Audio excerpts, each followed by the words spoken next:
Shalom Bapak Ibu Saudara semuanya, damai sejahtera bagi kita sekalian, baik Jemaat GPT Lumajang maupun Jemaat GPT Jatiroto. Saya selalu berdoa semoga keadaan kita sehat dan pekerjaan kita juga diberkati oleh Tuhan. Damai sejahtera dari kita Bapak Ibu Saudara, semoga kasih karunia melimpah bagi kita sekalian. Mari Bapak Ibu Saudara, waktu yang baik ini kita akan pergunakan untuk kita memuji, memuliakan nama Tuhan dimanapun Bapak Ibu Saudara berada. Kita akan luangkan waktu kita untuk kita bermazmur dan untuk kita menyembah Tuhan, dan juga nanti untuk kita mendengarkan firman Tuhan. Kita akan mulai ibadah kita dengan mengangkat satu pujian, Kasih-Mu Tiada Duanya.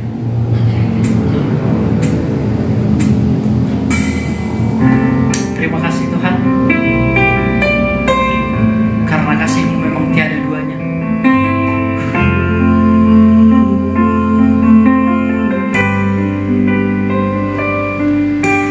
Belum pernah ada kasih di dunia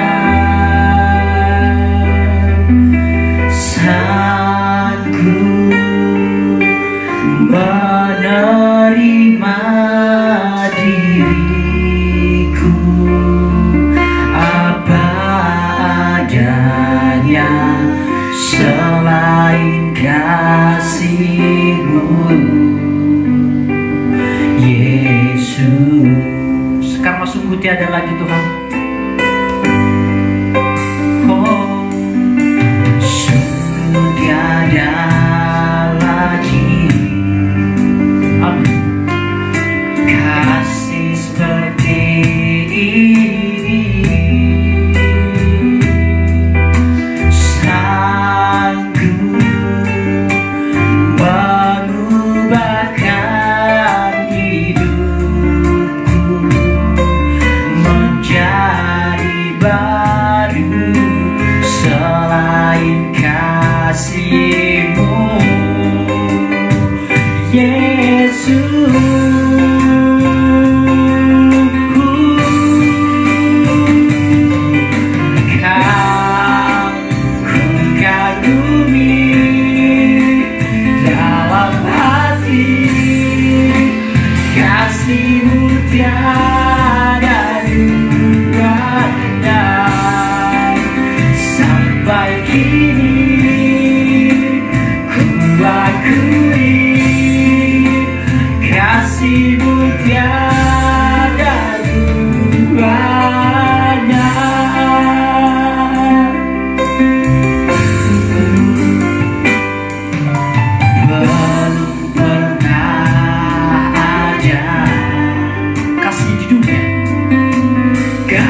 kasih-Mu tiada duanya.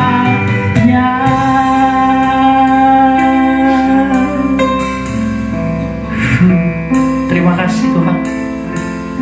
Mari kita berdoa bersama-sama. Bapa di surga, hamba merupakan perwakilan dari semua sidang jemaat, bahwa kami mengakui tak satu pribadi pun yang dapat mengubah kami, tak satu pribadi pun yang dapat menjadikan kami lebih baik selain daripada kasih Tuhan yang mengubah hati kami, kasih Tuhan yang menyelamatkan hati kami, kasih Tuhan yang membebaskan kami dari segala belenggu dosa kami. Tanpa Engkau ya Tuhan, hanya kebinasaanlah yang menjadi bagian kami.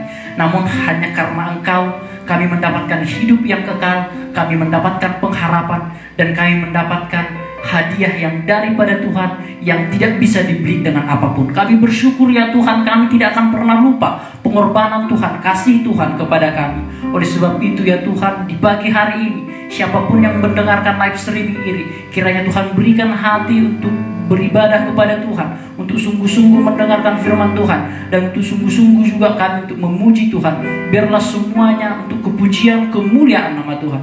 Terima kasih Bapa di surga, ini doa kami akan mulaikan ibadah kami dalam nama Yesus, puji Tuhan. Amin. Sekali lagi Bapak Ibu Saudara sekalian, bagi yang baru bergabung mungkin saya sapa sekali lagi, Shalom Bapak Ibu Saudara, damai sejahtera bagi kita. Tuhan Yesus memberkati kita semua. Mari Bapak Ibu Saudara, hari ini saya sangat berbahagia, sangat semangat untuk memuji Tuhan, karena Tuhanlah yang memberikan kekuatan kepada saya dan teman-teman yang lain untuk melayani Tuhan dengan sungguh-sungguh. Kiranya juga kekuatan yang daripada Tuhan melimpah bagi Bapak Ibu Saudara sekalian. Mari kita akan nyanyikan satu pujian, Kaulah Kuatku. Amin.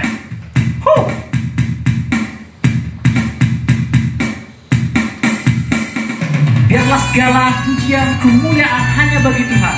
Biarlah segala yang bernapas memuji Tuhan. Biarlah segala yang diciptakan Tuhan memuji namanya. Amin. Meskipun musuh di depan. Meskipun musuh di depanku, rintangan menghadang langkahku, ku tahu sungguh Engkau bersamaku. Amin. Beribu rebah di kiriku, berlaksa di sisi kananku, ku tahu janji-Mu Engkau bersamaku. Takkan pernah goyah keyakinanku pada diri-Mu, Yesus Tuhanku. Tiada yang seperti Mu. Kaulah kuatku, kebanggaanku, gunung batu dan keselamatanku, kuat tangan-Mu, perlindunganku. Kaulah Allah, sumber kemenanganku. Kita akan nyanyikan pujian ini dari awal. Amin. Meskipun musuh di depanku, rintangan menghadang langkahku, ku tahu sungguh Engkau bersamaku. Beribu rebah di kiriku, berlaksa di sisi kananku, ku tahu janji-Mu Engkau bersamaku. Takkan pernah goyah keyakinanku pada diri-Mu, Yesus Tuhanku. Tiada yang seperti diri-Mu. Kaulah kuatku, kebanggaanku, gunung batu dan keselamatanku, kuat tangan-Mu, perlindunganku. Kaulah Allah, sumber kemenangan. Kaulah kuatku, kebanggaanku, gunung batu dan keselamatanku, kuat tangan-Mu, perlindunganku. Kaulah Allah, sumber kemenanganku. Takkan pernah goyah keyakinanku pada Yesus Tuhanku, tiada yang seperti dirimu. Allahku dahsyat berkuasa, seluruh bumi sujud menyembah, tinggikan namamu. Allahku dahsyat berkuasa, seluruh bumi sujud menyembah, tinggikan namamu. Dari utara ke selatan terdengar pujian bagi Allah. Dari barat sampai ke timur, nama Yesus disanjung. Amin. Dari pulau-pulau, lembah-lembah, gunung-gunung yang tinggi, kemuliaannya disaksikan. Amin. Kebesarannya diceritakan. Oh, Yesus, Yesus, nama Yesus, nama Yesus disanjung tinggi. Dari pulau-pulau, lembah-lembah, gunung-gunung yang tinggi, Allahku dahsyat berkuasa, seluruh bumi sujud menyembah, tinggikan namamu. Allahku dahsyat berkuasa, seluruh bumi sujud menyembah, tinggikan namamu. Allahku dahsyat berkuasa, seluruh bumi sujud menyembah, tinggikan namamu. Allahku dahsyat berkuasa, seluruh bumi sujud menyembah, tinggikan namamu. Oh, tinggikan namamu. Oh, tinggikan namamu. Allahku dahsyat. Bapak Ibu Saudara sekalian, pujian ini begitu sangat indah, karena pujian ini berkata, beribu rebah di kiriku dan berlaksa di sisi kananku, namun janji Tuhan tetap kita imani. Bapak Ibu Saudara, masalah boleh silih berganti melewati kita, namun ada satu hal yang tidak boleh berubah, iman kita tidak boleh berubah kepada Tuhan. Biar fisik kita mungkin berubah, ekonomi berubah, namun satu hal yang tidak bisa berubah Bapak Ibu Saudara, bahwa keyakinan kita tetap kokoh di dalam tangan Tuhan. Amin. Bapak Ibu Saudara, mari kita akan mendengarkan firman Tuhan yang akan menguatkan kita, yang akan mengoreksi kita, dan yang akan menghibur kita di dalam masalah-masalah kehidupan yang kita jalani hari ini.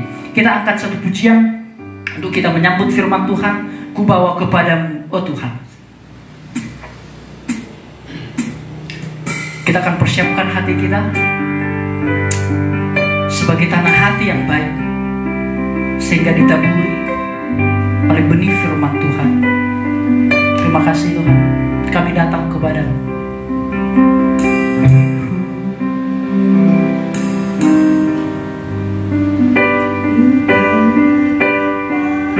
Jamu, oh Tuhan,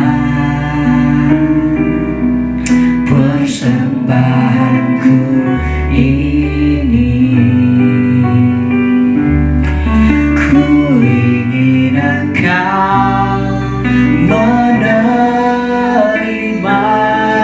korban syukurku melalui pujian. Takkan pernah ku bawa selain yang yang harum dan sejati di hadapan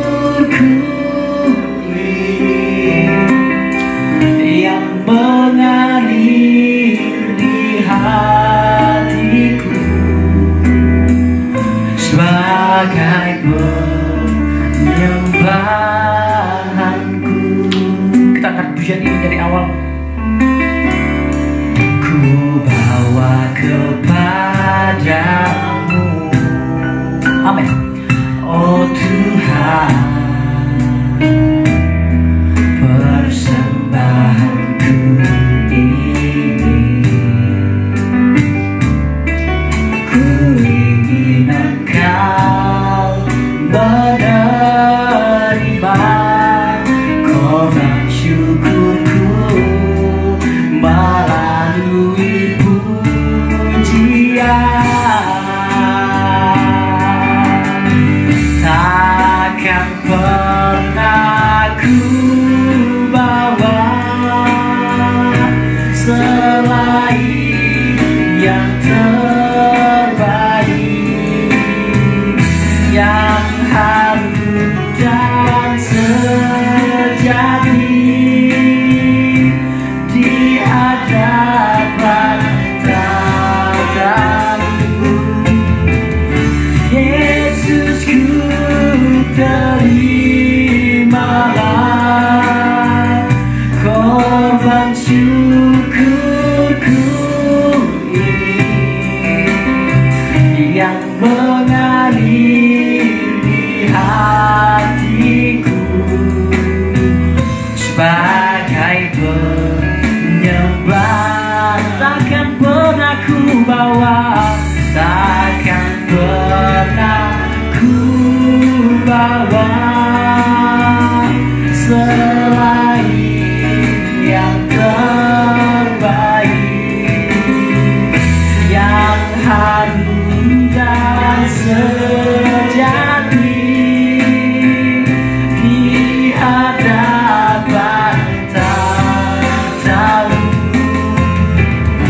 Yesus, ku terimalah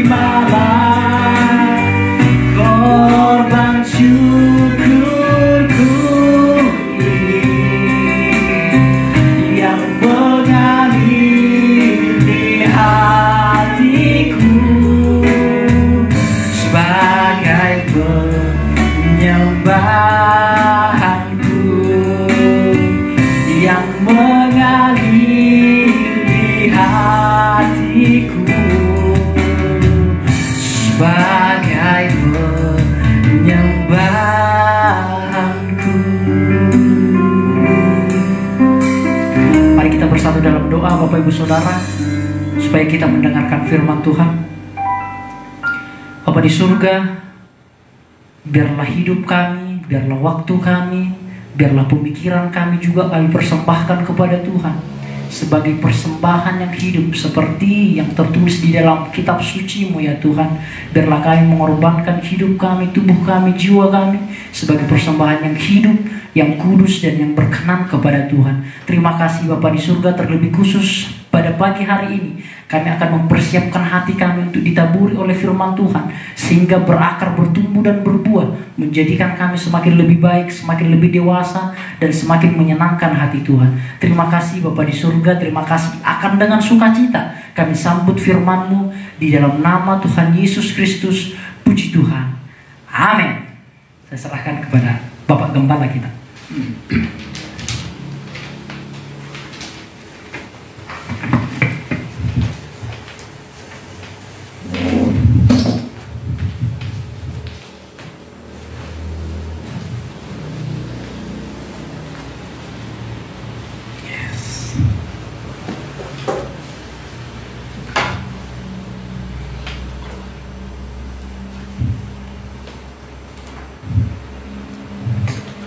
Selamat pagi, Shalom. Shalom.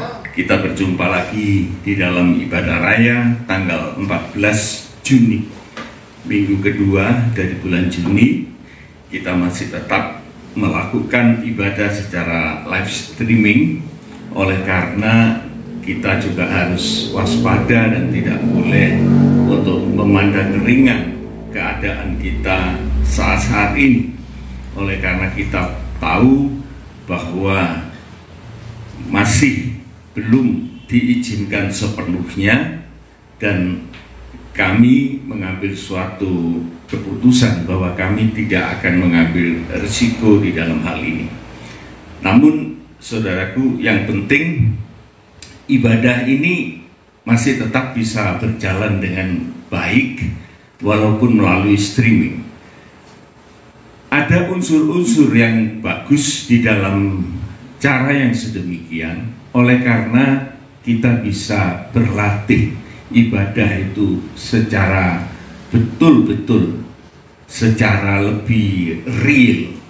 Oleh karena kita secara mandiri mendisiplinkan diri kita untuk kita bisa berhadapan dengan firman Tuhan, yaitu Tuhan itu sendiri.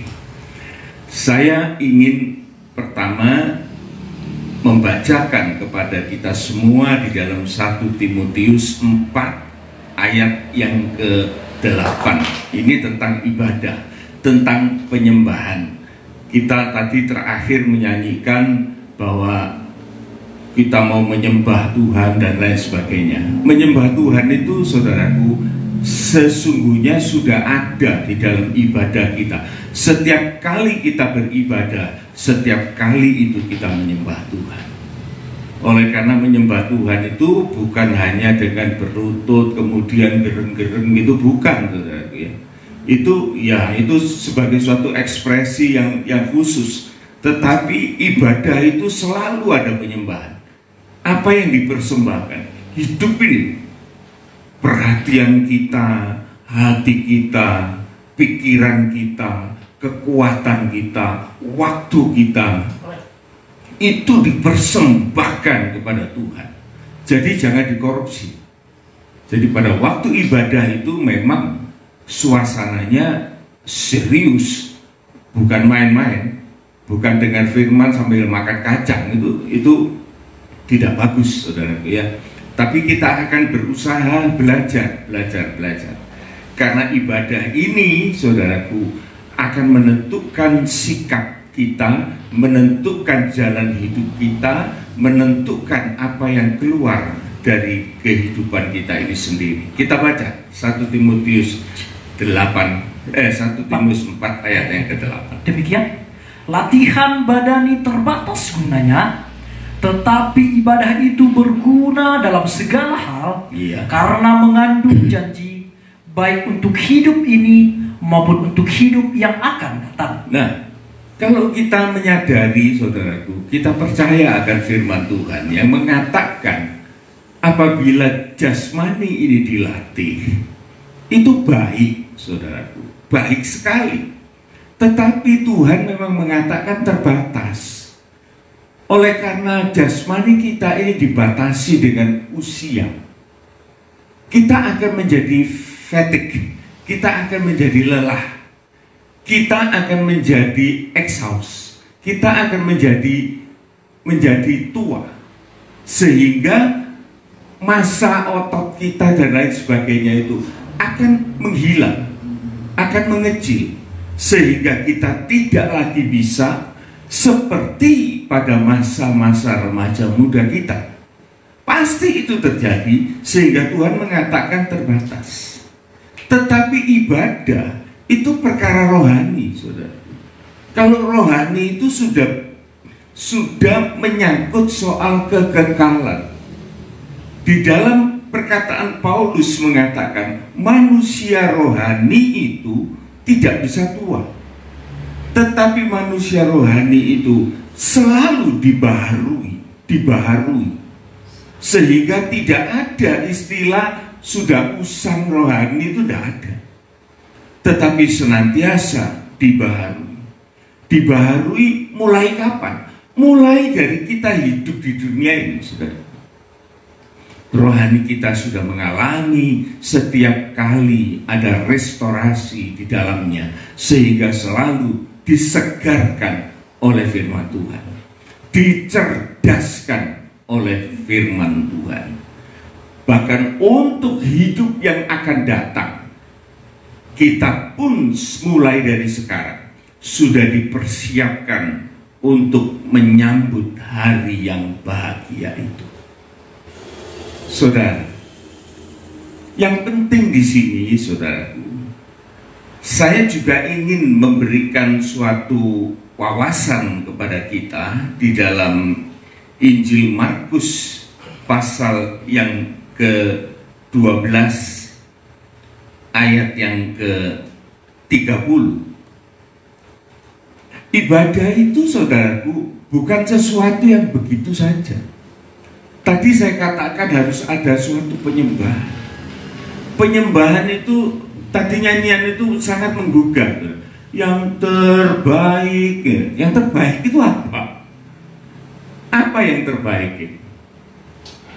Nah, ini yang harus kita kenali, saudaraku. Jadi kita bukan hanya menyanyi, tetapi kita mendalami apa yang dinyanyikan, apa yang kita katakan, itu harus sesuai dengan apa yang kita lakukan. Kita ini belajar untuk menjadi sempurna, saudaraku. Salah satu ayat di dalam Yakobus mengatakan, orang yang sempurna itu tidak salah di dalam perkataannya. Bukan artinya salah di dalam ucapan, bukan.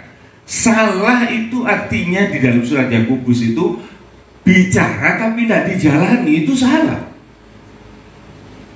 Oleh sebab itu dalam setiap kali kita menyanyi, setiap kali kita beribadah memuji Tuhan, kita harus self koreksi yang kuat di dalam kehidupan kita ini. Setiap kata yang kita ucapkan, kita pikirkan, apakah kita melakukan itu? Coba kita baca, saudaraku, apa yang harus kita persembahkan kepada Tuhan secara utuh dan benar. Markus 12 ayat yang ke-30, demikian firman Tuhan. Iya. Kasihilah Tuhan Allahmu dengan segenap hatimu. Dengan segenap loh, saudaraku, bukan dengan setengah, seperempat, tiga perempat. Tidak. Jadi waktu kita beribadah itu, saudaraku, maka kita beribadah dengan mengasihi. Mengasihi itu, saudaraku, artinya lebih tepatnya itu merasa butuh kehadiran itu. Merasa ada kebutuhan, tanpa dia tidak bisa kita hidup. Itu namanya orang mengasihi. Jadi selalu ada suatu kerinduan akan suara firman Allah ini. Bukan suara pendeta, bukan, saudara. Tetapi suara dari firman Tuhan yang disampaikan kepada kita semua ini. Dengan segenap hatimu, terus. Dan dengan segenap jiwamu. Jiwa, karakter kita, itu pun kita persembahkan. Dengan tujuan apa? Untuk mendapat keubahan. Karakter manusia ini macam-macam, saudaraku. Ada yang memang sudah baik, ada yang setengah baik, bahkan ada yang belum baik. Tetapi ibadah itu, saudaraku, memberikan kesempatan kepada kita supaya kita menyerahkan keadaan jiwa atau karakter kita ini supaya mengalami keubahan. Terus, dan dengan segenap akal budimu. Dengan segenap akal budi. Segenap akal budi itu artinya, saudaraku, dengan intelijensia kita. Jadi kita ini manusia ini kelebihannya adalah kita punya intelijensia, punya akal budi. Akal budi itu bisa memilih, memilah, menetapkan. Tetapi memilih, memilah, menetapkan, ini ada kaitan dengan kedewasaan akal budi kita. Seorang yang masih balita atau seorang yang di bawah usia memilih, seperti pemilu misalnya, tidak ada orang suruh milih presiden itu kalau dia masih belum cukup umur. Tetapi kedewasaan itulah yang bisa dipertanggungjawabkan bagaimana pilihan kita itu kita tetapkan. Jadi ibadah itu, saudaraku, mengasah akal budi kita supaya kita bisa memilih, memilah, menetapkan segala apa yang ada di hadapan kita. Tanpa akal budi, saudaraku, kita tidak bisa disebut manusia itu seutuhnya. Tidak bisa. Akal budi ini juga diserahkan kepada Tuhan. Terus, dan dengan segenap kekuatan. Iya. Kekuatan fisik kita itu pun kita harus berikan kepada Tuhan, persembahkan kepada Tuhan. Orang-orang muda, saudaraku, masih begitu punya potensi hebat. Saya dulu pernah muda, saudaraku, pada waktu KKR, PPI atau apapun dengan gembala saya, maka saya menceburkan diri di dalam kegiatan-kegiatan itu, dan saya pakai segala kekuatan kemampuan saya untuk saya menyertai pekerjaan Tuhan itu dengan penyerahan semacam itu. Ini yang perlu, saudara. Dengan berlatih ibadah ini, maka karakter kita, pikiran kita, kekuatan potensi kita itu akan mengarah kepada sesuatu yang baik, termasuk kasih kita akan menuju kepada sasaran yang baik. Mengapa, saudara, hal ini perlu kita renungkan? Oleh karena, saudaraku, di dalam perjalanan hidup kita ini akan dihadapkan pada suatu pilihan. Hidup itu adalah memilih, salah satunya, ya.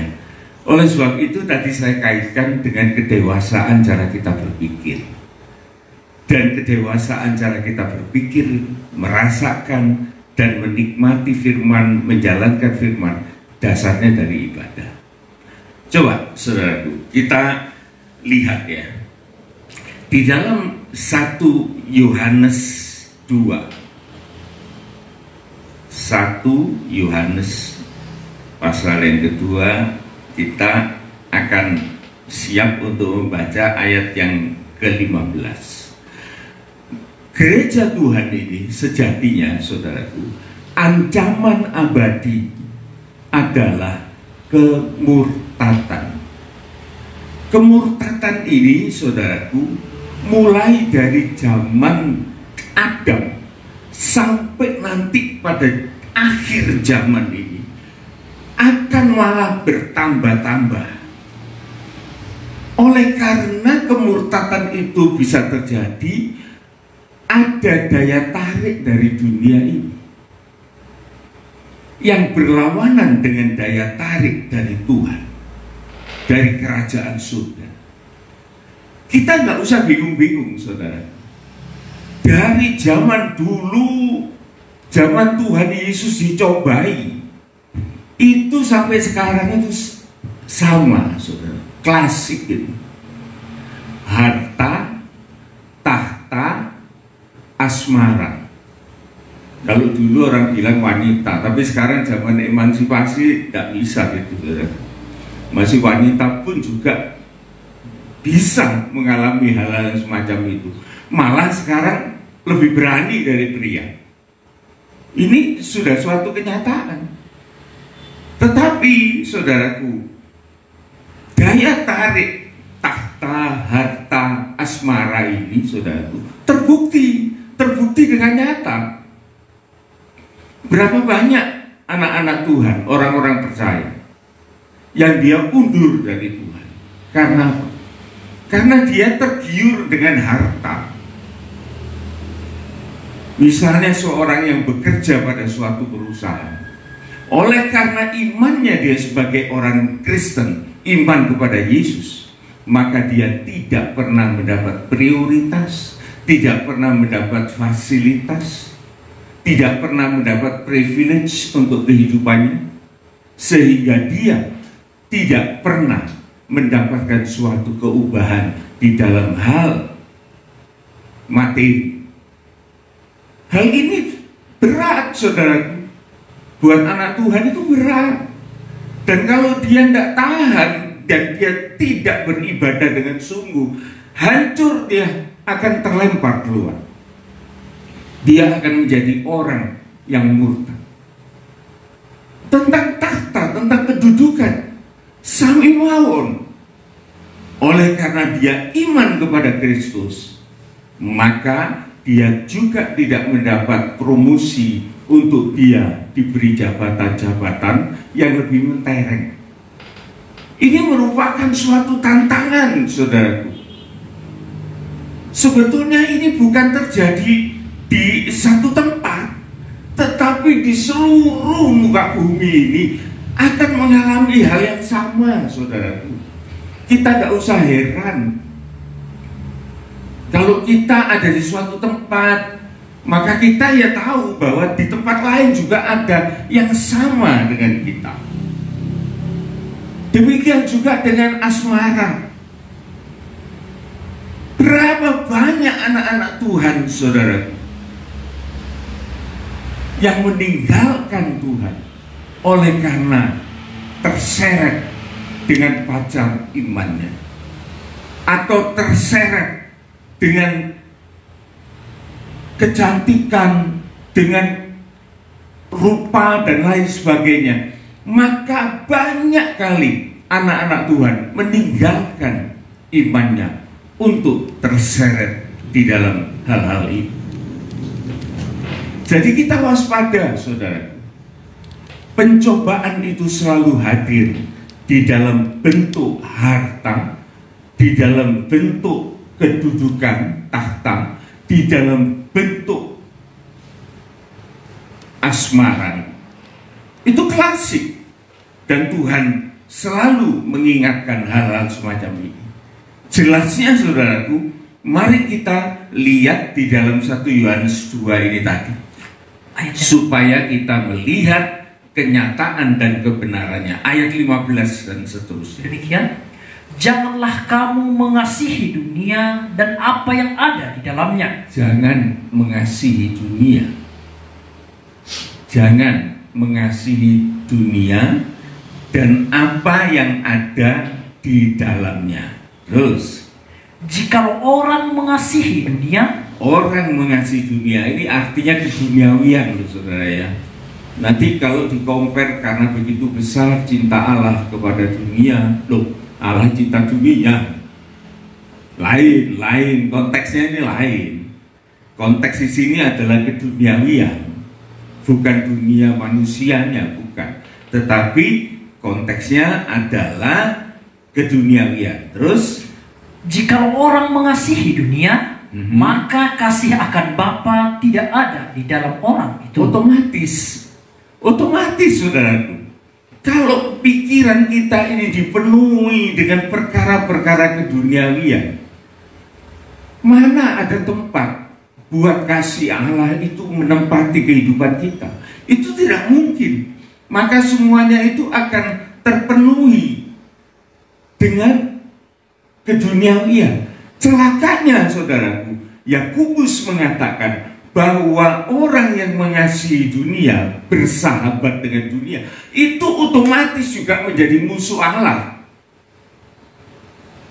Jadi itu sedemikian, saudara. Bila kita mengasihi keduniawian, maka secara sadar atau tidak sadar kita bermusuh dengan Tuhan. Persahabatan dengan dunia itu adalah menjadi musuh dari Allah. Hati-hati, saudara. Kelihatannya tidak apa-apa, tetapi sesungguhnya itu menanam benih permusuhan.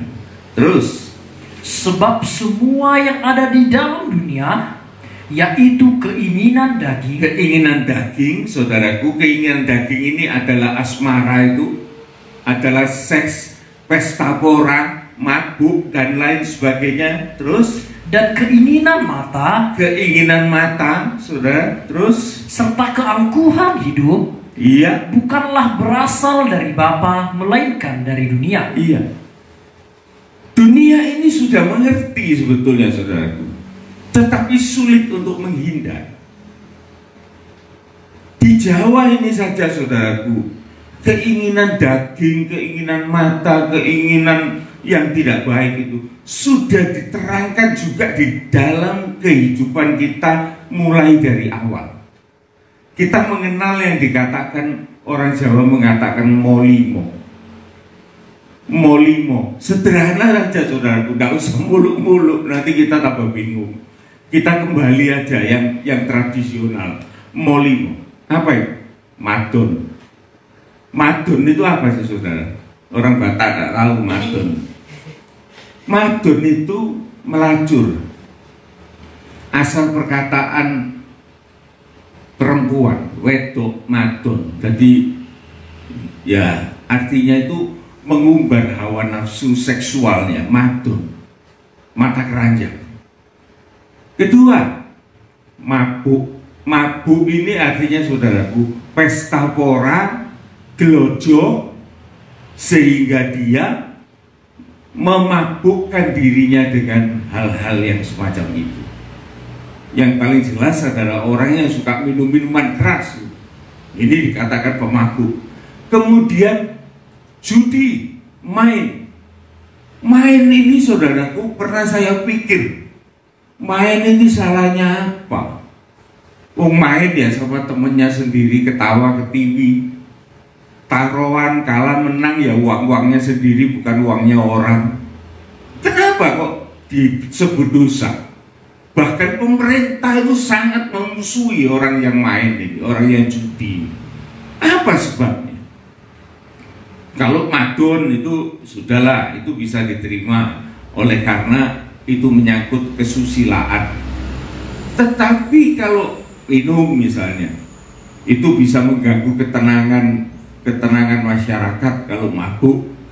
Tapi main, saudara, main itu di meja loh, tertib loh, pakai aturan. Kok dilarang? Tuhan juga tidak suka hal itu. Oleh karena apa? Di dalam manusia itu berjudi, secara otomatis pikiran perasaannya itu akan dirusak oleh iblis. Tidak ada saudaraku orang yang berjudi itu, sekalipun dia dengan wajah tertawa, hatinya itu mempunyai suatu doa yang baik buat kawan mainnya. Pasti di dalam hati dan pikirannya itu mendoakan, semoga kamu siap, semoga kamu apes, semoga kamu kalah. Demikian juga dengan temannya itu, mendoakan dengan doa yang sama. Hal ini tidak terlihat oleh manusia, tetapi Tuhan melihat dari kedalaman hati, sehingga judi itu merupakan suatu kejahatan bagi Tuhan.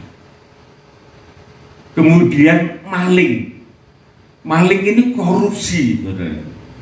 Kalau maling ayam ya bisa, tapi yang dimaksud ini lebih besar ialah maling di dalam hal korupsi. Kenapa manusia itu harus korupsi? Oleh karena dia menuntut harta, dia kepengen kaya, dia kepengen kedudukan. Dan kemudian yang kelima adalah madat. Madat ini orang Batak tahu enggak madat? Enggak tahu. Madat itu nyandu, narkoba. Itu madat. Madat ini saudaraku merusak rumah Allah, merusak fisik kita, sehingga hal ini merupakan kekejian bagi kita. Keduniawian ini saudaraku tidak akan memberi kepuasan di dalam kehidupan manusia. Kalaupun semua ini dipenuhi, dosa ini semua dilakukan, yang terjadi itu adalah kehancuran, bukan kepuasan, saudaraku, bukan kepuasan. Coba kita melihat ya, ketidakpuasan ini Tuhan memberikan suatu pandangan kepada kita di dalam Amsal 30 ayat 15 sampai 16. Amsal 30 ayat yang ke-15. Demikian. Si lintah mempunyai 2 anak perempuan. Si lintah, lintah ini jadi induk, mamah lintah punya 2 anak perempuan. Anaknya apa? Lintah, anaknya juga lintah. Kalau mamanya matrek, anaknya juga matrek. Oleh karena belajar dari gen orang tua yang matrek. Apa kata anak-anak ini? Untukku. Untukku. Yang satu itu ngomong untukku. Terus yang satunya lagi dan untukku. Dan untukku. Jadi 3 matrek ini saudaraku, ini yang akan terjadi di dalam kehidupan orang yang berpihak kepada pilihannya, keduniawian ini. Ini sulit, saudara. Terus ayat ini mengatakan apa lagi? Ada 3 hal yang tak akan kenyang. Ya itu 3 hal yang tidak akan kenyang ya si lintah itu. Sampai kapanpun dia untukku, untukku, untukku. Terus ada 4 hal yang tak pernah berkata cukup. bahkan ada 4 perkara yang ada di dalam manusia ini yang tidak pernah terpuaskan, tidak pernah cukup. Apa itu? Dunia, orang mati, Kuburan. Kuburan itu tidak pernah ngomong cukup, cukup, wes cukup, nggak mau terima lagi. Enggak, saudara. Selama masih ada manusia, juga kuburan itu selalu ada. Apalagi ini kena musim COVID ini, saudara. Berapa lahan kuburan yang dibuka? Ya. Jadi kuburan itu, saudaraku, sesuatu yang paling tidak disukai oleh manusia. Tetapi dia tidak pernah puas dengan manusia. Dia selalu menganga, menantikan untuk dia diisi. Tidak punya kepuasan. Apakah kita mau jadi seperti itu? Apakah kita mau, saudara, menjadi sesuatu semacam kuburan itu? Terus dan rahim yang mandul. rahim yang mandul. Rahim yang mandul ini berbicara tentang orang yang tidak punya generasi. Dia selalu tidak ada kepuasan di dalam hatinya. Jangan salah memikir, saudara. Kemandulan ini pada zaman ayat ini ditulis, itu memang merupakan suatu aib bagi seorang wanita. Tetapi ilmu kemajuan sekarang bisa menyelesaikan hal itu. Oleh karena kemandulan itu bukan saja bisa terjadi pada seorang wanita, tetapi juga bisa terjadi kepada seorang pria. Jadi ini pengetahuan zaman dulu. Tetapi begitulah yang Tuhan maksudkan, bahwa rahim yang mandul itu kehidupannya tidak pernah merasakan sesuatu kelegaan, kepuasan, kemuliaan, sehingga selalu dirundung oleh masalah-masalah duka cita, tidak puas. Terus, dan bumi yang tak pernah puas dengan air. bumi yang gersang, tanah ini yang gersang, seberapa banyak air dituangkan, tidak pernah tersisa, selalu terserap oleh bumi yang gersang. Terus yang keempat, dan api yang tak pernah berkata cukup. api yang juga tidak pernah berkata cukup. Kata-kata ini, saudaraku, merupakan istilah-istilah yang harus kita mengerti. Jadi kuburan, bagaimana joroknya isi kuburan itu.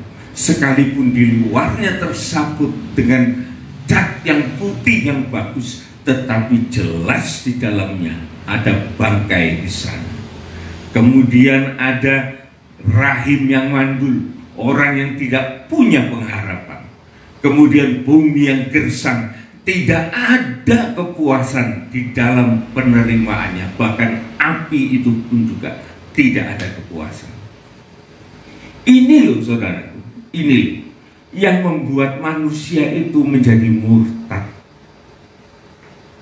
Kalau dia tidak berpihak kepada Tuhan, maka kemurtadan itu secara otomatis akan menjadi bagiannya. Ini yang perlu kita perhatikan, saudara. Kita seringkali, saudaraku, sudah membaca bagaimana sih murtad itu. Tetapi kali ini, saudaraku, saya ingin mengembangkan supaya kita tidak melupakan arti dari murtad itu secara utuh. Jadi saya akan mengembangkan secara utuh. Kita kembali, saudaraku, kepada yang pernah kita baca di dalam Maleakhi 3 ayat yang ke-13 dan seterusnya. Ini merupakan suatu model yang ditunjukkan kepada Tuhan, bagaimana orang yang tidak pernah puas, orang yang menghindar ibadah kepada Tuhan oleh karena lebih memberatkan perkara-perkara keduniawian. Yang aneh, saudara, yang aneh, kebanyakan, saudara, mereka juga ada yang berhasil. Mereka berhasil, saudara, meninggalkan Tuhan, tetapi berhasil, saudara. Seperti apa yang dia inginkan. Kita tidak boleh tutup mata dalam hal ini. Kita sebagai orang yang bijak, kita harus memikirkan. Ada orang yang meninggalkan Tuhan. Mungkin kita mikir, oh, kamu meninggalkan Tuhan bakal payah, kamu bakal sengsara. Tapi nyatanya tidak. Ada orang yang meninggalkan Tuhan, tetapi justru dia semakin diberkati kelihatannya semakin dia diperkaya, semakin dia meningkat kedudukannya, semakin dia berbahagia tampaknya, semakin dia luar biasa. Jadi seperti orang yang tadinya itu begitu nelongso, tetapi pada saat dia meninggalkan imannya kepada Kristus, dia kelihatan luar biasa. Kita tidak boleh tutup mata loh, saudara, dalam hal ini. Kalau kita tidak ngerti ini, kita bisa jadi konyol nanti. Coba kita lihat ayat yang ke-13 Maleakhi. Demikian, bicaramu kurang ajar tentang aku. Iya, jadi kurang ajar, saudara. Kalau dia tidak sukses, dia tidak akan berani ngomong kurang ajar. Jadi kenapa dia ngomongnya kurang ajar? Karena dia sukses. Oleh karena dia mikir, sekalipun aku meninggalkan Tuhan, aku milih dunia, dapat tahu. Terus ya, jadi sikapnya kurang ajar. Terus firman Tuhan, tetapi kamu berkata, apakah kami bicarakan di antara kami tentang engkau? Loh, bisa kayak gitu loh, saudara. Kalau dia ditegur, kamu kurang ajar. Loh, siapa yang kurang ajar? Aku ya tidak pernah nyalahi Tuhan kok. Dia bilang, ngomong apa aku? Apa yang kami bicarakan tentang Tuhan? Aku sudah tidak ngomong apa-apa tentang Tuhan. Tapi sebetulnya Tuhan tahu, saudara, isi hati orang fasik itu. Ayat selanjutnya, kamu berkata, dia orang fasik itu berkata apa? Adalah sia-sia beribadah kepada Allah. Mujai, Yesus-Yesusan, gereja-gerejaan, gak wis, ini ayo wis, tambah sugih, tambah munggah pangkat, tambah bojone akeh. Ini, saudaraku, yang kita lihat di dalam kenyataan, ya, adalah sia-sia beribadah kepada Allah. Mujai. Terus, apakah untungnya kita memelihara apa yang harus dilakukan terhadapnya? olah opo, soro-soro kok niru-niru, mau jadi orang yang menghormati, memelihara janji-janji Tuhan. Tidak ada gunanya itu. Terus, dan berjalan dengan pakaian berkabung di hadapan Tuhan semesta alam. Olah opo bertobat. Pakaian berkabung ini berbicara tentang orang yang bertobat. Buat apa kita bertobat? Terus, oleh sebab itu kita menyebut berbahagia orang-orang yang gegabah. Ini, saudaraku, oleh sebab itu kita ini menyebut berbahagia orang-orang yang sembrono, orang-orang yang meninggalkan Tuhan, orang yang gegabah. Terus, bukan saja mujur orang-orang yang berbuat fasik itu, nasibnya itu malah mujur. Orang yang meninggalkan Tuhan itu mujur nasibnya. Terus, tetapi dengan mencobai Allah pun mereka luput juga. Sekalipun mereka mencobai Tuhan, mereka aman kok, selamat kok. Saudara, orang-orang semacam ini, saudaraku, sangat berbahaya di dalam kehidupan gereja Tuhan. Oleh karena orang-orang semacam ini, saudaraku, akan membuat suatu pengaruh kepada yang lain, akan membuat kisruh orang-orang yang beriman, dan mereka melihat satu contoh yang tidak baik, Dan banyak orang terpengaruh dan berbondong-bondong untuk orang-orang yang lemah iman itu mengarah, meniru, mencontoh perbuatan orang-orang yang murtad, yang fasik ini, sehingga banyak anak-anak Tuhan gugur di dalam imannya. Banyak gereja-gereja Tuhan hancur imannya oleh karena orang-orang fasik semacam ini. Oleh sebab itu, saudaraku, saya memulai berita firman Tuhan ini mulai dari ibadah. Jangan tinggalkan ibadah. Oleh karena di dalam ibadah itu kita merasa dihangatkan, dipelihara oleh Tuhan. Ada firman Allah yang mendewasakan pikiran kita, akal budi kita untuk memilih, memilah, menetapkan supaya pilihan kita tidak salah. Pengaruh ini ada, saudaraku. Pengaruh ini ada. Kita lihat di dalam Mazmur 73. Mazmur 73. Bagaimana seorang yang dipakai oleh Tuhan, dalam hal ini Daud, Raja Daud, pemazmur. Dia mengakui kelemahannya pada waktu dia melihat bagaimana orang fasik, orang murtad itu, dia mengalami sesuatu pertumbuhan yang begitu baik. 73 ayat 1. Demikian pergumulan dan pengharapan. Mazmur 73 ya. Pergumulan dan pengharapan. Mazmur Asaf. Sesungguhnya Allah itu baik bagi mereka yang tulus hatinya, bagi mereka yang bersih hatinya. Iya, sungguhnya Allah itu baik kepada mereka yang punya hati tulus, bagi mereka yang punya hati bersih. Terus, tetapi aku sedikit lagi maka kakiku terpeleset, nyaris aku tergelincir. Iya.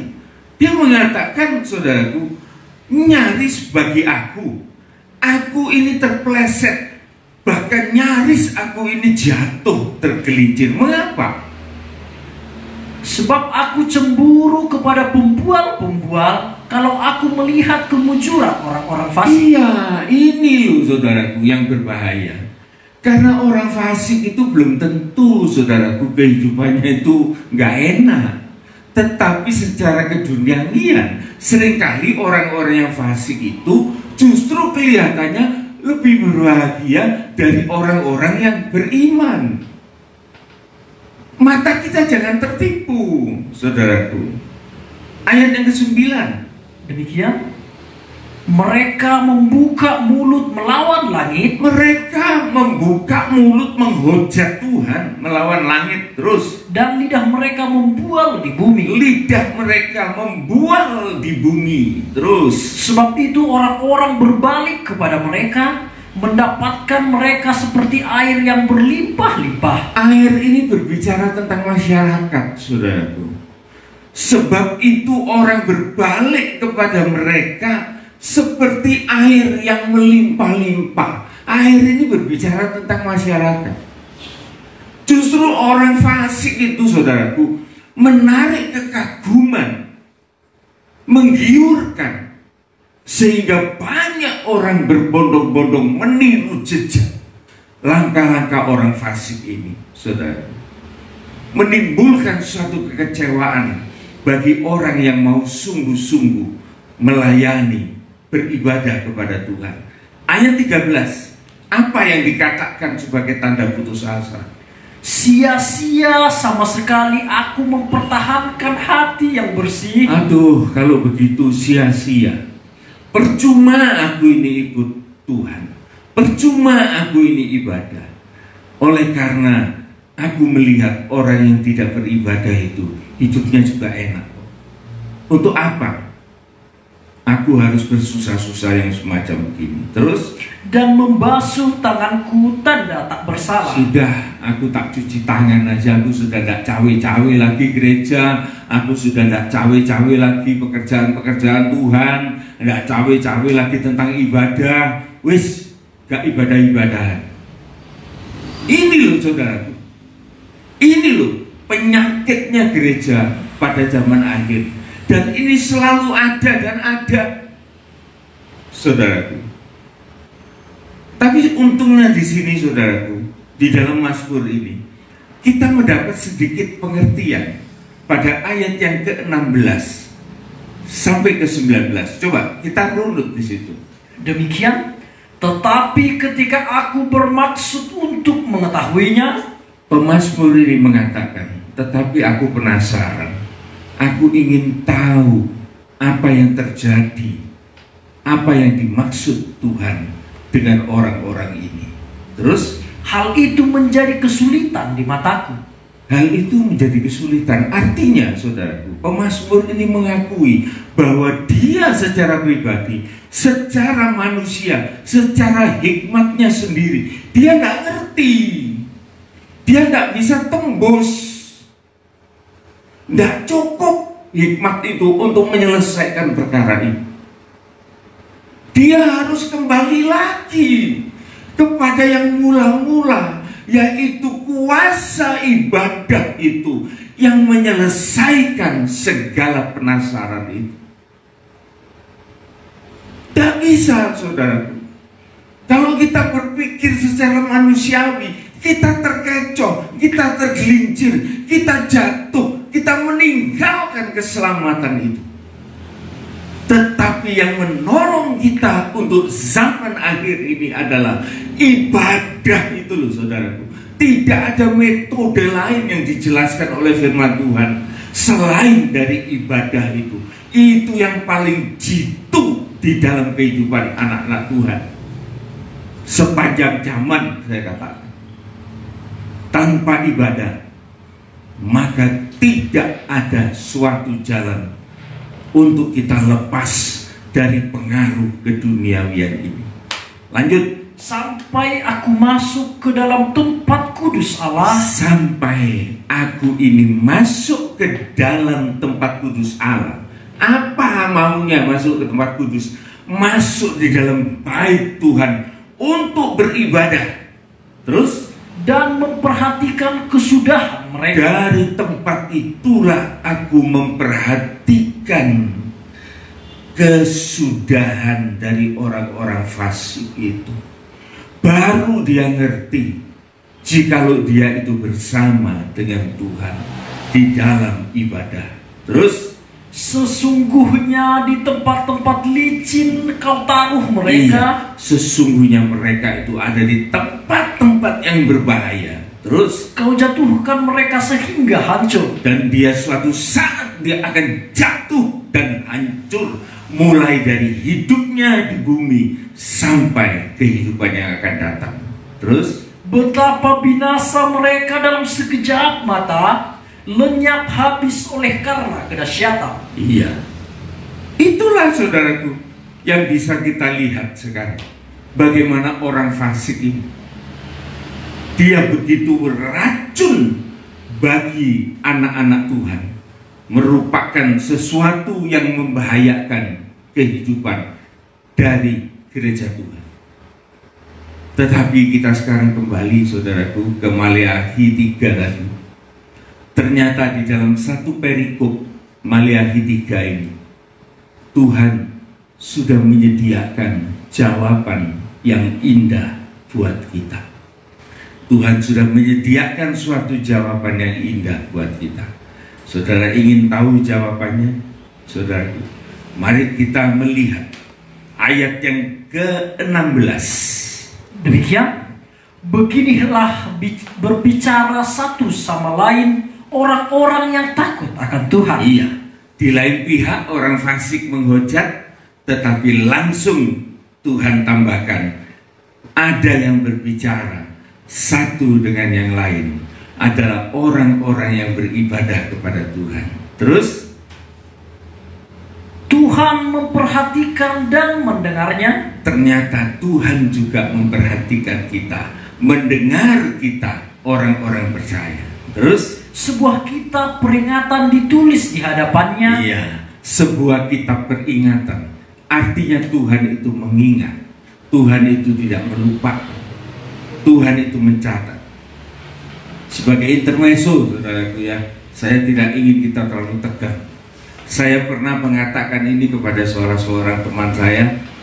Dia orangnya jenius, terkenal. Teman saya ini orang yang jenius.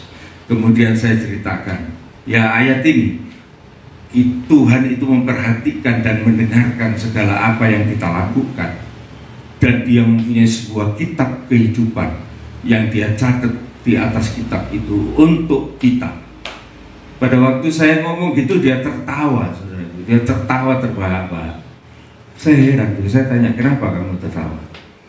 Mosok saya masih pakai buku. Loh kenapa? Lah kalau buku tuh orang sak dunia ini bukunya berapa gudang gitu. Ya pakai laptop toh gitu. Oh zaman sekarang kok pakai buku. Saya pikir ini jalan pikirannya orang jenius ini ya gini. Tapi dia bukan maksudnya menghina, tapi dia itu kepingin untuk memberikan suatu tanggapan. Ya ada betulnya juga.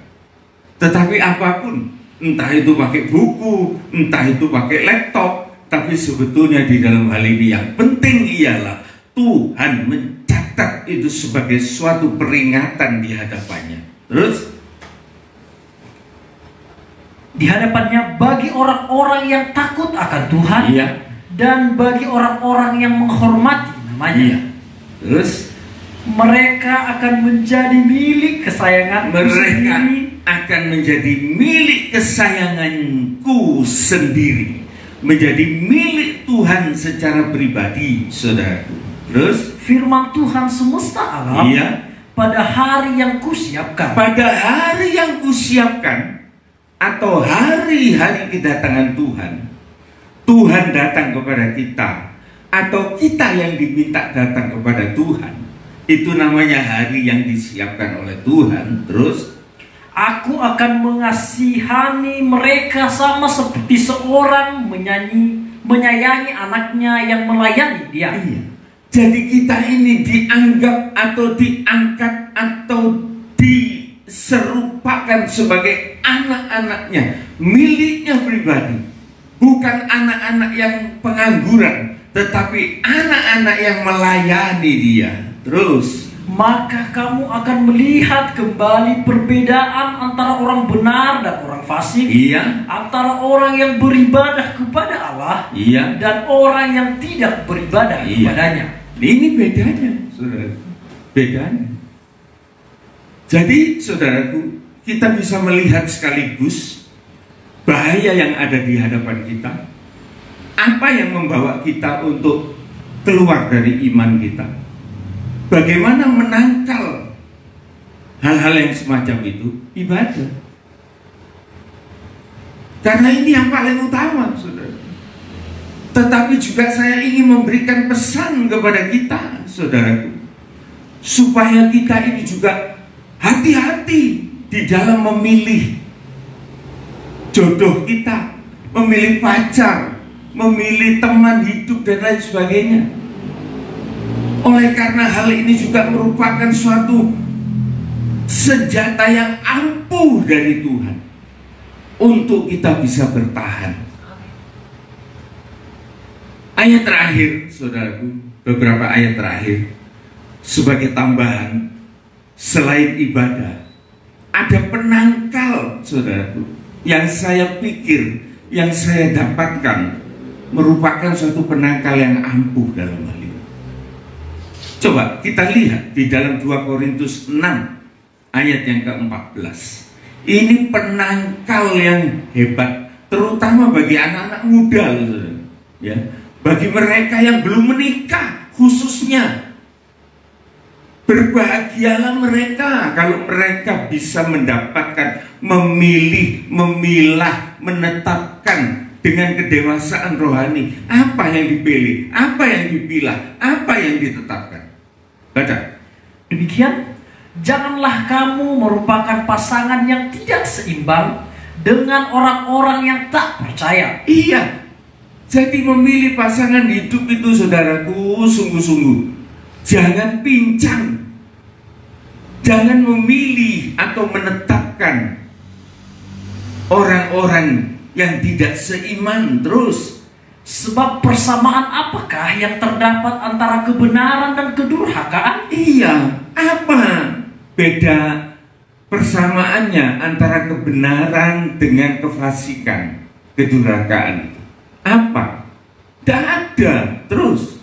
Atau bagaimanakah terang dapat bersatu dengan gelap? Loh, bagaimana itu terang bisa bersatu dengan gelap? Itu sesuatu yang impossible, tidak mungkin. Terus? Persamaan apakah yang terdapat antara Kristus dan Belial? Persamaannya itu apa? Kristus dengan setan itu apa? Dengan iblis, apa persamaannya? Tidak ada. Terus? Apakah bagian bersama orang-orang percaya dengan orang-orang yang tak percaya? Iya. No one. Tidak ada. Jadi saudaraku, di sini kita bisa melihat bahwa pemilihan, penetapan, pemilahan itu dimulai dari ibadah yang baik. Maka kita memiliki suatu kecerdasan di dalam kita menentukan sesuatu bagi pasangan hidup kita. Anak-anak muda dalam hal ini. Kalau saya sudah punya pasangan, mantep lagi. Jadi sudah tidak mikir masalah-masalah yang fasik-fasik itu, enggak. Malah mantep jadi pendeta. Ya. Nah ini saudara. Tapi bagi yang muda-muda yang belum menikah, hari ini supaya engkau tidak fasik di kemudian, tentukan engkau rajin beribadah. Oleh karena merupakan latihan di dalam hidup ini. Kita tutup saudaraku di dalam Pengkhotbah pasal yang keempat, beberapa ayat di sana. Pengkhotbah 9 tadi sudah selesai? Sudah. Pengkhotbah 4 sekarang kita lihat di sini. Pengkhotbah pasal yang keempat ayat yang ke-9. Demikian firman Tuhan. Berdua lebih baik daripada seorang diri, karena mereka menerima upah yang baik dalam jerih payah mereka. Iya. Terus? Karena kalau mereka jatuh, yang seorang mengangkat temannya. Nah, ini kalau sudah menjadi pasangan hidup, saudaraku, berdua itu lebih baik daripada sendirian. Amin. Amin. Ya. Jadi berdua itu, saudaraku, seharusnya itu lebih baik daripada lonely. Ya, oleh karena kesepian, ya, karena mereka akan menerima upah. Menerima upah itu menerima berkat, saudaraku, menerima berkat di dalam jerih lelah mereka. Orang yang bertanggung jawab, kehidupan suami istri, kehidupan keluarga yang disertai dengan tanggung jawab, mereka itu akan diberkati oleh Tuhan. Sudahlah, jangan ragu-ragu. Tuhan itu tidak suka orang Kristen itu kiri. Sungguh tidak ada perjanjian tentang itu. Hendaklah engkau melarat, tidak ada. Bahkan Tuhan mengatakan hendaklah engkau diberkati sehingga engkau bisa menjadi berkat bagi orang lain. Itu artinya diperkaya, saudaraku. Ya. Ayat yang ke-10. Karena kalau mereka jatuh, kalau salah seorang itu jatuh, yang seorang mengangkat temannya, seorang itu bisa menolong temannya. Terus, tetapi wahai orang yang jatuh, kalau orang itu sendirian dan jatuh, wahai orang yang jatuh sendirian, yang terus tidak mempunyai orang lain untuk tidak mengangkatnya, punya penolong untuk mengangkatnya. Jadi saudaraku, orang yang sudah hidup di dalam kehidupan nikah harus mensyukuri keadaannya. Romantika di dalam kehidupan nikah itu selalu ada, saudaraku, dan selalu pasang surut. Tetapi bagaimana kita menyikapinya? Saling mengangkat, bukan saling jegal, saling menjatuhkan, tetapi kita saling memikirkan dan kita berada di dalam koridor firman Tuhan. Terus juga kalau orang tidur berdua, mereka menjadi panas. Iya. Terus? Tetapi bagaimana seorang saja dapat menjadi panas? Tidak bisa. Oleh karena sendirian itu, kalau saya ditanya saudara ya, jujur loh ya, saya ditanya, enak mana kamu bujang kalau punya istri? Yo, enak punya istri. Jelas. Ada orang yang bilang paling enak jadi orang bujangan. Loh, goblok kan? Belum tahu. Tapi kalau kita punya seorang penolong, seorang istri punya seorang suami, suami punya seorang istri, di dalam iman yang sama, dalam kekokohan yang sama, maka disitulah saudaraku akan terasa betapa nikmatnya kita itu berada di dalam Tuhan. Oleh karena Tuhan menyertai kehidupan orang semacam itu. Terus, dan bila mana seorang dapat dialahkan, kalau seorang bisa dikalahkan, terus dua orang akan dapat bertahan. Dua orang akan bertahan.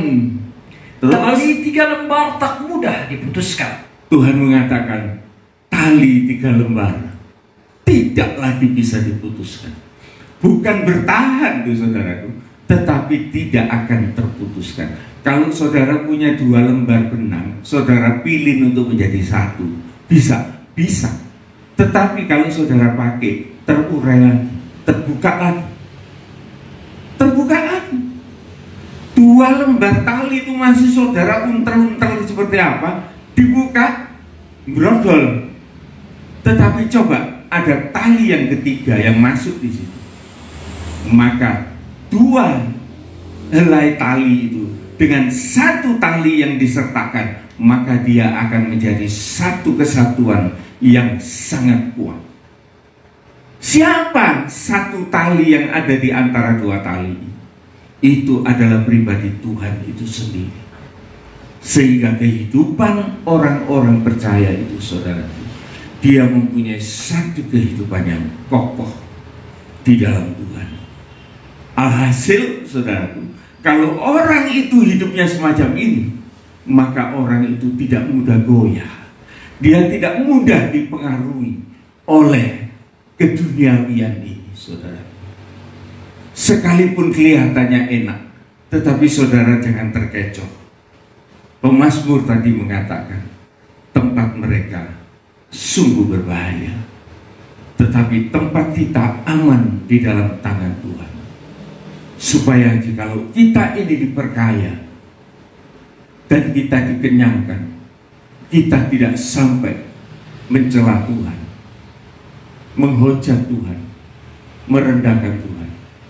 Tetapi juga jangan kita ini menjadi miskin. Oleh karena di dalam kemiskinan itu bisa kita mencuri, dan itu sangat memalukan nama Tuhan. Dalam hal ini saudaraku, Tuhan akan memilihkan kita suatu posisi yang tepat bagi kita. Ini saudara yang perlu kita renungkan di hari-hari ini, supaya kita mengerti jalan hidup kita ini, supaya kita ini menghargai ibadah dan kita tidak salah di dalam memanfaatkan hari-hari yang kita lalui. Amin. Kita akan menyanyikan sebuah nyanyian dari Psalm nomor 74.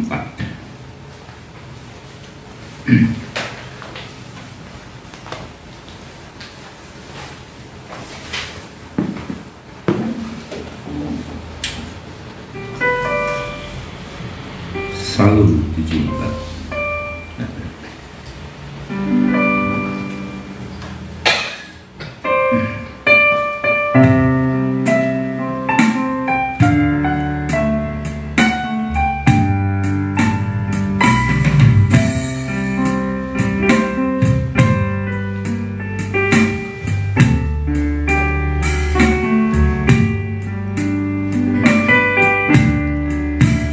Betapa, oh Tuhan, firman-Mu agung memancarkan kehidupan manusia berdosa. Ku sadar, ku ku tobat akan hidupku yang telah jauh dari sisimu. Baik, kita ulang. Betapa, oh Tuhan, firman-Mu agung, memancarkan kehidupan manusia berdosa. Ku sadar, ku tobat akan hidupku yang telah jauh dari sisimu. Tuhan, ku ucapkan syukur karena firman-Mu agung. Kembali pada jalan keselamatan, terlepas dari beban dosa. Tuhan, ku ucapkan syukur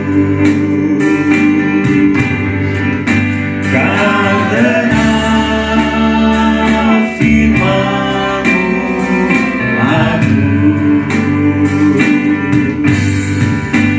Ku kembali pada jalan keselamatan, terlepas dari beban dosa.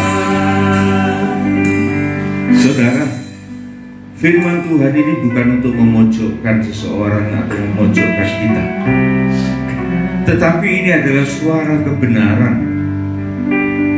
Dan jikalau kita merasa tidak bisa menepati oleh karena pada masa-masa yang sudah lewat, kita belum pernah mendengar suara Tuhan semacam ini. Tidak ada jalan lain yang terbaik, yaitu kita datang kepada Tuhan, memohonkan belas kasihannya, memohonkan pertolongannya. Mungkin pada waktu-waktu yang lampau kita ini belum dewasa, kita tidak bisa memilih, kita tidak bisa memilah, kita tidak bisa menetapkan secara tepat. Tetapi saat ini, saudaraku, ada Tuhan di tengah-tengah kita. Dia adalah sumber hikmat. Hikmat itu dalam arti kata yang lain adalah solusi, adalah suatu ide. Hikmat itu adalah suatu inspirasi yang membuat kita untuk bisa menyelesaikan masalah-masalah yang sudah terjadi. Kita datang kepada Tuhan dengan perasaan hati kita masing-masing. Kita menyerahkan masalah yang sudah di luar kemampuan ke dalam tangan Tuhan. Bapa di dalam surga, pada pagi ini kami telah mendengar sebagian dari firman. Kami percaya Tuhan, di dalam hati Tuhan adalah selalu kebajikan, kebaikan bagi orang-orang percaya. Engkau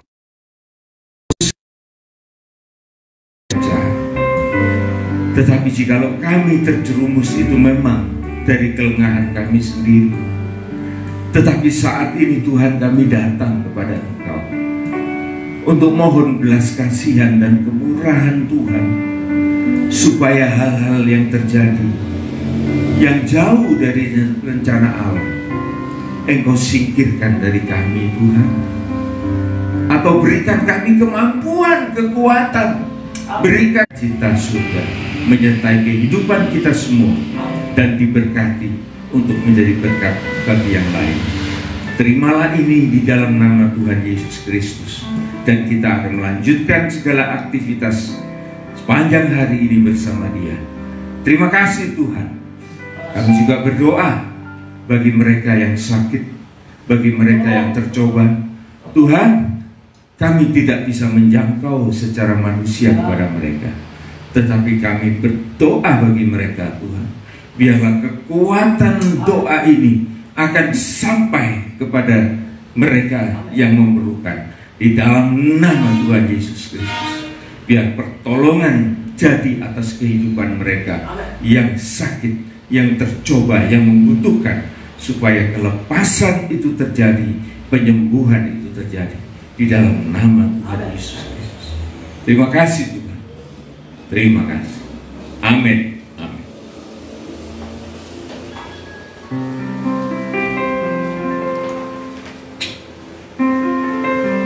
Sebentar Bapak Ibu Saudara, kita sudah diberkati oleh firman Tuhan. Bagian kita bukan bagian orang fasik yang akan binasa. Bagian kita adalah bagian orang-orang yang percaya, yang akan menerima hidup yang kekal. Itu merupakan penghiburan bagi saya pribadi Bapak Ibu Saudara, supaya kita tetap semangat di dalam mendengarkan, di dalam beribadah kepada Tuhan.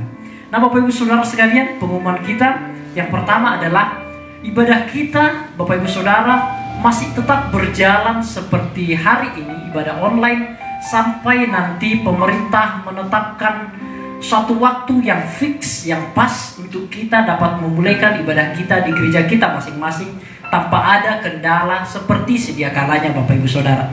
Dan yang kedua yang ingin saya bagikan adalah bagi Bapak Ibu yang ingin memberikan persepuluhan, ada 3 plan yang saya berikan Bapak Ibu Saudara. Yang pertama adalah Bapak Ibu bisa mengkontak saya pribadi atau Saudara Olpi, dan kami akan datang ke rumah Bapak Ibu Saudara. Dan yang kedua adalah Bapak Ibu bisa mungkin menyerahkannya langsung kepada bendahara kita. Atau yang ketiga adalah Bapak Ibu bisa langsung datang ke pastori tempat kita di sini, di tempat ini, dan kami akan menerimanya sehingga kami akan serahkan langsung kepada bendahara di tempat kita. Dan yang ketiga, pengumuman yang ingin saya bagikan adalah ibadah sekolah minggu tetap berjalan seperti biasa. Video-video sekolah minggu tetap akan kami bagikan, baik itu animasi, baik itu drama dan lain sebagainya. Kiranya orang tua yang memiliki anak-anaknya di sekolah minggu kiranya menuntun dan membantu sehingga anaknya boleh mendengarkan firman Tuhan itu, sehingga menjadi anak yang baik, anak yang berkenan di hadapan Tuhan. Yang terakhir adalah rekod-rekod firman Tuhan akan selalu kami bagikan setiap harinya, mungkin sekitar 10 menit, namun kiranya Bapak Ibu Saudara berrela hati untuk mendengarkannya sehingga menjadi kekuatan bagi kita semua. Demikian pengumuman yang bisa saya bagikan. Oh, ada satu lagi. Bagi Bapak Ibu yang mungkin berulang tahun di rumahnya, atau ada yang mau didoakan yang sakit, boleh langsung menghubungi saya pribadi dan Saudara Olpi. Kami stay 24 jam Bapak Ibu Saudara. Kami akan datang ke rumah Bapak Ibu Saudara untuk mendoakan. Jangan sungkan-sungkan Bapak Ibu ya. Ya, demikian pengumuman yang saya bagikan. Tuhan Yesus memberkati, tetap semangat. Tuhan Yesus beserta dengan kita. Amin.